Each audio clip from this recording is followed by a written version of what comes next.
నమస్కారం friends, Telugu digital టెక్కి మీకు స్వాగతం. ఏపీ పాలిసెట్ 2026 కౌన్సిలింగ్ మొదలైంది. మీరు ఇంకా ఫీ పేమెంట్ చేయలేదా? అయితే ఈ వీడియో మీకోసమే. స్టెప్ బై స్టెప్గా చూపిస్తాను, మిస్ అవ్వకండి. ముందుగా బ్రౌజర్లో ఏపీ పాలిసెట్ అని టైప్ చేయండి. ఆ తర్వాత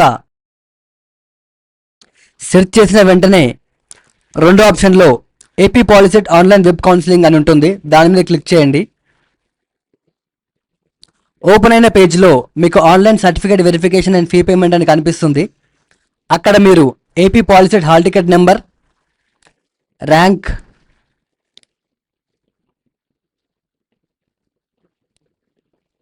మీ ఆధార్ కార్డ్ నెంబర్, తర్వాత క్యాప్చా టైప్ చేసి సబ్మిట్ బటన్పై క్లిక్ చేయండి.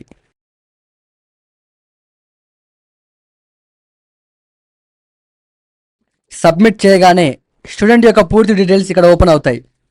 నేమ్, కేటగిరీ, లోకల్ ఏరియా అన్నీ ఒకసారి కేర్ఫుల్గా చెక్ చేసుకోండి. కిందకి ఇలా స్క్రోల్ చేస్తే ఎడ్యుకేషన్ డీటెయిల్స్ సెక్షన్ కనబడుతుంది. 5వ తరగతి నుండి 10వ తరగతి వరకు చదివిన డిస్ట్రిక్ట్ సెలెక్ట్ చేయండి. తర్వాత గెట్ రీజియన్పై క్లిక్ చేస్తే మీరు ఏ యూనివర్సిటీ రీజియన్ కిందకి వస్తారో తెలుస్తుంది. ఉదాహరణకి ఈ స్టూడెంట్కి ఎస్వియు రీజియన్ వచ్చింది. తర్వాత ఇక్కడ టిక్ చేసి గెట్ ఓటీపీ పైన క్లిక్ చేయండి. ఓటీపీ మన మొబైల్ నెంబర్కి వస్తుంది.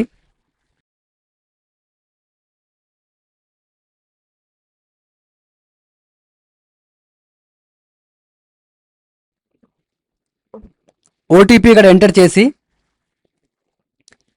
ఆ తర్వాత పే ఆన్లైన్ పై క్లిక్ చేయండి. పేమెంట్ పేజ్లో యూపీఐని సెలెక్ట్ చేసి స్కానర్ సెలెక్ట్ చేసి పేమెంట్ చేసేయండి. పేమెంట్ సక్సెస్ఫుల్ అయిన వెంటనే ట్రాన్సాక్షన్ సక్సెస్ పేజ్ వస్తుంది.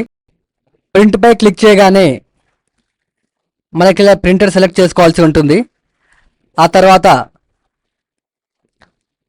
మోర్ సెట్టింగ్స్లోకి వెళ్ళి A4ని సెలెక్ట్ చేసి ప్రింట్పై క్లిక్ చేయండి.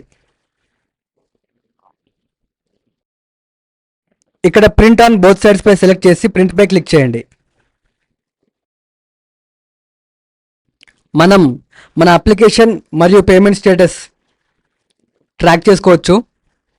ఇక్కడ అప్లికేషన్ నెంబర్ టైప్ చేసి క్యాప్చా టైప్ చేసి ర్యాంక్ టైప్ చేసి క్యాప్చా టైప్ చేసి సబ్మిట్ పై క్లిక్ చేయండి. ఇక్కడ అబౌట్ కౌన్సిలింగ్ పైన క్లిక్ చేయగానే వెబ్ కౌన్సిలింగ్ గురించి మనకి పూర్తి సమాచారం ఇక్కడ ఉంటుంది. అలాగే వెబ్సైట్లో కిందికి వెళ్తే మనకి నోటిఫికేషన్ గురించి, ఆన్లైన్ సర్టిఫికేట్ వెరిఫికేషన్కి కావాల్సిన సర్టిఫికేట్ లిస్ట్ ఇక్కడ ఉంటుంది. తర్వాత హోమ్ పేజ్లోకి వెళ్తే ఇలా కిందకి స్క్రోల్ చేస్తే మనకి పాలిసెట్ వెబ్ కౌన్సిలింగ్ షెడ్యూల్ అంతా ఇక్కడ ఉంటుంది.